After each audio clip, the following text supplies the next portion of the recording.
हामबायसै जायफ्रा मोसानायखौ मोजां मोननानै सोमोन्दो लानो थाखाय बेबायदि बेफोरबायदि आरो मबाइलनि गेजेरावहाय गाज्रिखौल' पिक्सार नायबाय थानाय बेफोरखौ बेजों बांसिन मानसिफ्रा दा नरमा आवगायगासिनो दङ बेफोरो अरजानाय नङा होननाय फाफफोर खिन्थु बियो थैनायाव दैदेनलांगासिनो गोबां मानसिफोरखौ दा फाफाव खोलैगासिनो बेनिखायनो जोङो बेफोर गासैनिफ्राय जों गोसो सोलायनानै जोङो उदै बासै बासै जिउआव इसोरजों दाखांजानायखौ जोंनो दा नांगौ अब्लासो जों गसंथानानै थानो हागोन आरो इसोरनिफ्राय मोननांगौ आशीर्बादफोरखौ जों मोनगोन जोङो थारैनो नंथारगौयै गोसो सोलायैखाय पाप नागारजानायफोरखौ जों गोबाङा मोनाखै जायफ्रा थारला गोसो सोलायबाय पापनिफ्राय पाप नागारजानायखौ मोनबाय फोथार जानायखौ मोनबाय खिन्थु गोबां दं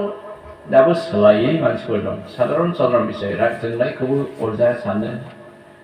बेजोंबो इसोरनिफ्राय मानसिफोर नांदोंलै जोङो जेब्ला फास्टिं थायो जोंनि आर'जआ नाजावजानाय बादि जों सिगाङावनो पाप आखुफोरनिफ्राय जों गोसो सोलायग्रोनांगौ जोङो प्रथम सामुएलनि जेब्ला जों 7 अध्याय 2निफ्राय 11 पदसिम जेब्ला जों फरायो अब्ला जों बेहाय जों नुनो हायो इजराइलफ्रा जेब्ला इसोरखौ बावगारनानै 20 बोसोर फिलिस्टिन आरिफोरजों मोदाय खुलुमफादों अस्तासे मोदायजों दागन मोदाय हौवानि मुर्ति बियो बे मुर्तिखौ खुलुमफादों ओमफ्राय बिसोरो इसोरखौ बावगारदों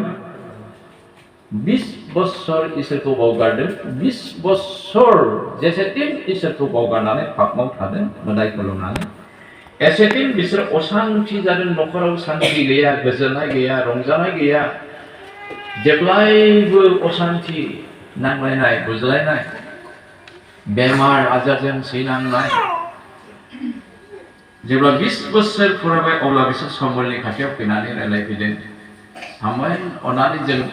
जोंनि थाखाय नों इसोरनियाव नों आर'ज खालामदो जोंनि थाखाय इसोरजों सानज्लायदो अब्ला सामुएला बुंदों नोंसोर इसोरनाव फैफिननो गोसो जाबायब्ला दे थारलाय नोंसोर पापनिफ्राय गोसो सोलायदो नोंसोरो गाव गावनि न' सिङाव दोननानै खुलुमनाय अस्ताथे मोदायजों दागन मोदाय मुर्तिफोरखौ नोंसोर बोखारनानै गारजोबदो होननानै बुंदों आरो बे फोरबो इसोरखौल' नोंसोर खुलुमदो अब्लानो इसोरा नोंसोरखौ लागारबो अनगोन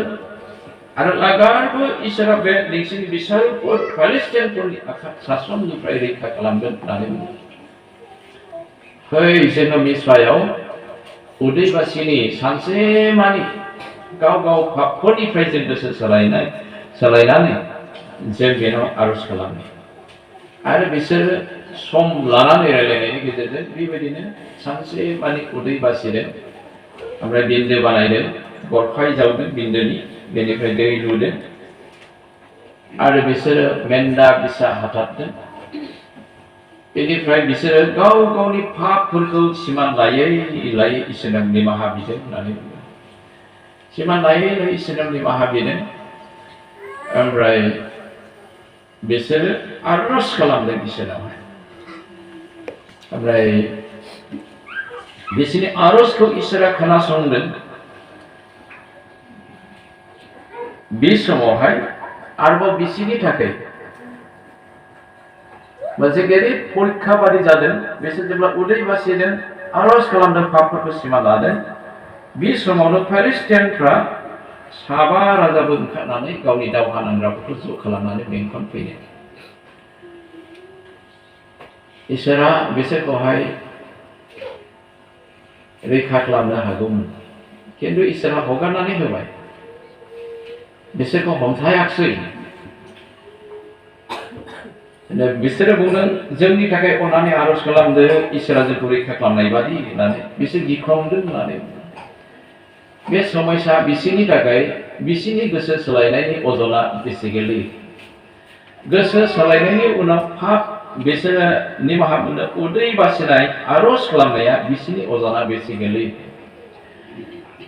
सुनाय बादि जादों।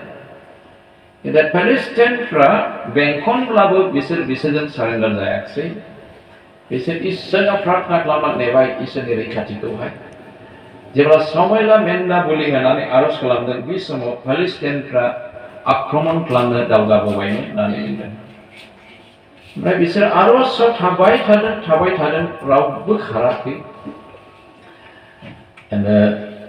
बिसोरनि आरजखौ इसोरा खोनासंनानै आक्रमण खालामनो फैनाय पेलेस्टाइनफोरखौ फेजेननो थाखाय इसोरा नख्राङाव अखा खोरोमहोदों, अखा मोफ्लामनानै बिसोरनि गेजेरावनो गेदेर सारन्थाइ दं। पेलेस्टाइनफ्रा बे समाव बुजिनो हादों थारैनो इसोरा इजराइलफोरनि हैजानानै बे दावहा नांबाय, जों हानाय नंले होननानै बिसोरो फावसायनानै थादों आरो इजराइलिफोरा बिसोरखौ फेजेननानैहाय बे दिननिफ्रायनो उदांस्रि मोननो हादों। जों बेवहाय जों सोलोंनो हायो जों उदै बासिनानै आरज खालामनायनि जों उत्तर मोनोब्ला नैबे सामुएलनि समाव जि इजराइलफ्रा 20 बोसोर पापाव थानांनानै सैनांदोंमोन, खिन्थु सैनांनायखौ लानानै बिसोरो इसोरनियाव फैफिनदों गोसो सोलायनानै गाव गावनि पापफोरखौ बिसोर सिमान लादों आरो इसोरनाव आरज खालामदों। इसोराबो नायदों बिसोरनि अजना बेसेबां उदै बासिनाय फोथायनानै उदै बासिनायनि अजना बेसेबां इसोरा नायदों। ओमफ्राय बिसोरनि अजना थिगैनो दङ, गसंथानानै थानो हादों बिसोरफ्रा बेंखन फैब्लाबो इसोरा बिसोरखौ रैखाथि खालामदों। अनजायग्रा ख्रिस्टान लोगोफोर, दिनै जों बे बिसयफोरखौ लानानै जोंबो सोलोंनि जों थारैनो जों पापनिफ्राय जों गोसो सोलायनांगौ। बेहायसो जों उदै बासिनांगौ आरो जोंनि उदै बासिनाय समाव इसोरा जोंनि फोथायनानै उदै बासिनाय अजनखौ माब्लाबा समाव नायनो हागौ। समाव इसोरा जेब्ला हगारो सैताना आनजाद लायो, उखैनाय लाबोगोन, गांनाय लाबोगोन, माबा मोनसे बिसयजों गावजों गाव बोराबलाय गोसो सिङाव बोराबलाय होखुमानानै सोरनिबा फोथायनानै उदै बासिनायखौ नस्थ' खालामनो सैताना नोजोर होयो। बेनिखायनो जोङो बे इजराइलफोर बादि गोख्रोङै जों गोसो सोलायनानै उदै बासिनानै नानांसिम समयसायानो फैया मानो जोंनाव नांलायनाय, बोराबनाय, रागा जोंनाय, मेगन सानाया जोंनाव थानो नाङा। बेफोरनो दै पापफ्रा। जोङो दानियेलनि 9 अध्याय 1निफ्राय 3सिमबो जेब्ला जों फरायो, इजराइलफोरनि गेजेराव गेदेर निदान फैबावसिगोन, बे दर्शन मोनदों। ओमफ्राय बेखौ नुनानै बे गिलु बालु निदाननिफ्राय जों इसोरा इजराइलफोरखौ रैखाथि खालामो। दानियेला उदै बासिदों हारसिङैनो, गावखौ गुरै नम्र खालामदों होननानै बुंदों। ओमफ्राय गावखौ गुरै नम्र खालामनानै दानियेला पाप मावाखैमोनब्लाबो जाखिनि पाप मावनायखौ बियो क्षमा लादों। गावनि जाखिनि पाप मावनायफोरखौ बे क्षमा लादों। ओमफ्राय बे इसोरनाव गोलाव आरज खालामदों, गोलावैनो बे आरज खालामदों। ओमफ्राय बेनि आरजखौ इसोरा खोनासंदों। बेनि आरजखौ इसोरा खोनासंदों। बाइबेला जोंखौ बेवहाय फोथायो। पापखौ लानानै आरज उदै बासियोब्ला आरज खालामोब्ला इसोरा मानो खोनासङा? मानोना पाप आखुआ सैताननिफ्राय। बुंनो थाङोब्ला पापआ बबेनिफ्राय फैखो? बाइबेल जेब्ला जों नायो, एजिकेलनि 28 अध्याय 11निफ्राय 19सिम जेब्ला जों नायो, अब्ला जों बेवहाय नुनो हायो पापआ इसोरनि गोथार हाजो एडेनावनो सोमजिजेनदों होननानै बुंदों। मानोना इसोरा बेवहाय बाइबेलाव एजिकेलनि गेजेरजों दर्शन होदों। बियो गावनि सोरगोआव मोनसे गोथार हाजो, एडेन हाजो होननानै बुंदों। गोथार इसोरनि हाजोआव मोनसे बियो एडेन बागान खालामनानै दोनदोंमोन। बे पृथिबीखौ सोरजिनानै सानजानि एडेनाव नङा, बे सेकेन्ड बारनि थाखायसो इसोरनि गोथार हाजोआव बे एडेन मोनसे बानायदों बागान ओमफ्राय बेयावनो लुसिफरखौहाय इसोरा सोरजिनानै दोनदोंमोन बेखौहाय बाइबेला जोंनो खोन्थादों बे गासै बयनिख्रुइ मोजांसिन समायनासिन मुवाजों एक नम्बरावनो बियो सोरजिजादों होनना बुंदों ओमफ्राय 2 नम्बराव बियो गासै आखल गियानजों बे सुफुंजादों होननानै बुंदों ओमफ्राय बे समायनायै बानायजादों माबोरै समायनायै बानायजादों 12था अन्थाइनि महर जोंब्लावनाय महराव बे समायनायै बानायजादों होनना बुंदों जोंब्लाव माब्लाव जाय अन्थाइफ्रा कार्बाकाल होनना बुंदों केलकेडन होननानै बुंदों सार्कनिक होननानै बुंदों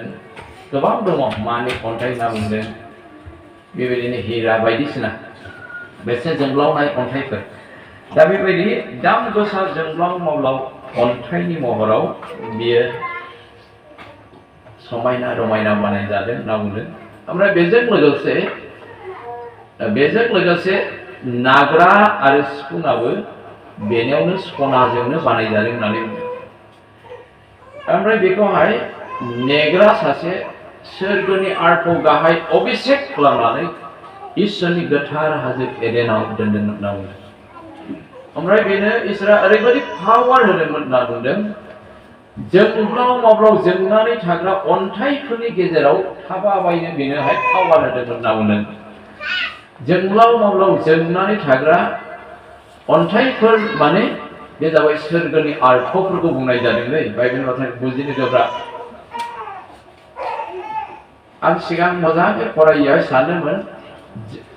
जोंब्लावनाय जोमैनि सा सा अन्थाइनि सा सा बियो थाबायनो क्षमता मोन्दोंमोन होनना आं सानोमोन खिन्थु अध्ययन खालामै बाइबेल गासैखौ फरायजोबनानै अध्ययन खालामना मोनबाय जोंब्लाव माब्लाव जोंनानै थानाय अन्थाइफोरनि गेजेराव थाबायनो क्षमता होदों माने जोंब्लाव माब्लावा बेहाय सोरगोनि आर्टफोरखौ उल्लेख खालामदों बेनिफ्राय जिसु ख्रिस्टखौ उल्लेख खालामदों ओमफ्राय आफा इसोरखौ बे उल्लेख खालामदों माने सोरगोआव थानाय बे आर्टफोरनि गेजेराव बे गाहायमोन आरो आर्टफोरखौ लानानै बियो रोजाबनो फोरोंनायमोन गावनि दामनाय देनायखौ लानानैहाय बेनिफ्राय बियो खौटि खौटि आर्टफोरखौ गावजों लोगोसे लानानै आरोबाव जे आर्टफोर दंबावो इसोरनि खाथियाव बिसोरनि गेजेर गेजेर थांनानै इसोरनि खाथियाव सिंहासनाव गुदियाव थांनानै बे इसोरखौ बाख्नायै इसोरखौ सन्तुष्ट खालामनो थाखाय बियो बेहा बेबायदि एक्टियार होजादोंमोन अन्थाइ जोंब्लाव माब्लाव अन्थाइफोरनि गेजेराव थाबायबायनो एक्टियार होजादोंमोन होनना बुंनाया बेहाय मेथाइ रोजाबना इसोरखौ बाख्नायोमोन होनना लिरनाय गैया बेहाय